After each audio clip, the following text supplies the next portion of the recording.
지난 16일 2024학년도 수능 시험이 끝나고 이제 본격적인 대입 정시 절차가 진행될 예정입니다. 이런 가운데 전라북도 교육청이 수능 성적 가채점 결과와 함께 영역별 난이도 그리고 지원 전략을 분석해 내놨는데요. 취재기자와 관련 내용 조금 더 자세히 살펴보겠습니다. 네, 스튜디오에 유철미 기자 나와 있습니다. 안녕하십니까? 네.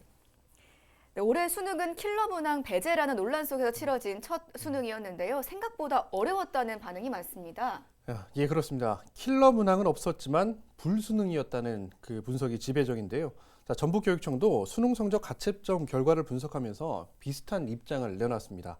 자, 전북교육청은 올해 수능은 국어와 수학 영역이 어려워서 표준 점수 만점이 크게 높아질 것으로 예측했고요.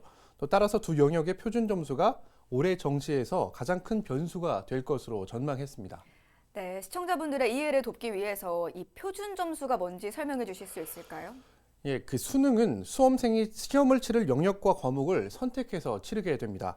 자, 하지만 선택한 과목의 난이도가 동일할 수 없죠. 네. 자, 따라서 원점수를 활용할 경우에 영역별, 과목별 난이도에 따라서 유불리가 발생할 수 있기 때문에 표준 점수를 활용하는 겁니다. 자, 쉽게 말해서 표준 점수는 원점수 평균을 100점으로 설정했을 때 자신의 점수가 평균으로부터 얼마나 떨어져 있는지를 나타내는 상대적인 점수입니다. 자, 따라서 시험이 어려울 때는 표준 점수가 높아지고 반대로 쉬울 경우엔 표준 점수가 낮게 산출됩니다. 네, 올해 수능에서 국어와 수학 영역이 어려웠다면 해당 과목의 표준 점수가 올라가겠군요. 예, 그렇습니다. 지난해를 예를 들면 수능에서 원점수 만점자가 얻은 국어 표준 점수는 134점이었고 수학 표준 점수는 145점이었습니다. 그래서 전년도 시험에서는 합격선이 높은 대학을 지원할 때 수학에서 높은 점수를 받은 응시자가 유리했습니다.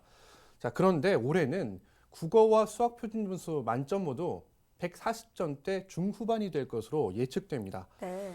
따라서 특정 영역에서 고득점을 얻은 수험생보다 모든 영역에서 고르게 높은 성적을 얻은 수험생이 입시에서 유리할 것으로 전북교육청은 전망했습니다.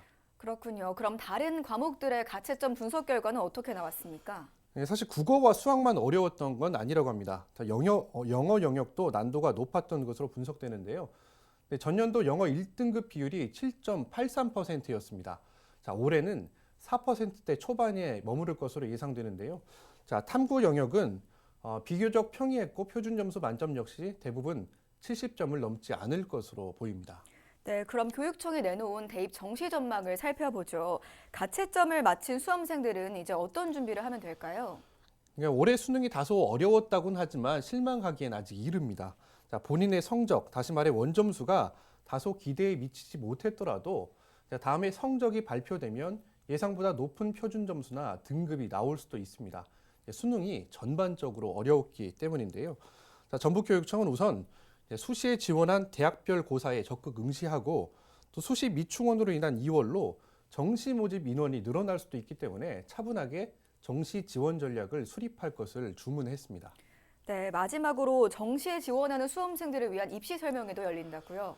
예, 그 전북교육청은 다음 달이죠. 12월 16일 오후 2시부터 전북교육청 창조 나래에서 대입 정시 입시 설명회를 진행합니다. 이날 설명회에 참석하면 정시에 대비해서 전북권이나 수도권 대학의 지원 전략을 안내받을 수 있습니다. 또 도교육청은 12월 14일부터 21일 평일 오후 4시부터 10시까지 대면 진학 상담실을 도교육청에서 운영할 계획입니다. 네, 여기까지 듣겠습니다. 유철미 기자 수고하셨습니다.